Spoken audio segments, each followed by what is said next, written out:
છે। આજનો જે શ્લોક છે, ભાગ્યે જ કોઈ એવું હશે જે નહીં જાણતું હોય, પણ એને સાચી રીતે સમજતા લોકો બહુ જ ઓછા હશે।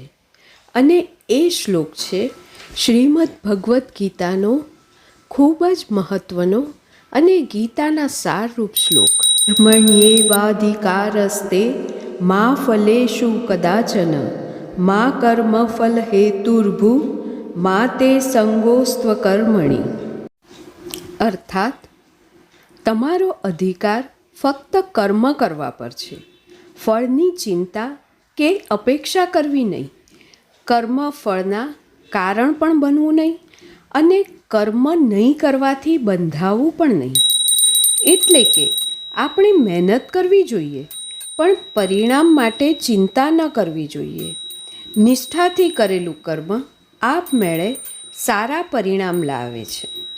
જો કે પરિણામ ફક્ત આપણા પ્રયત્ન પર આધારિત નથી, એમાં ઘણા પરિબળો ભાગ ભજવે છે, જેમ કે આપણું ભાગ્ય, ઈશ્વરની ઈચ્છા, બીજાના પ્રયાસ, બીજા લોકોના કર્મ, આપણા અને અન્ય લોકોના સંચિત કર્મ, સ્થાન અને સ્થિતિ।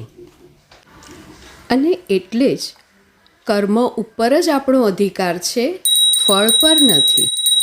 આપણા શાસ્ત્રોમાં આવા અનેક શ્લોક છે।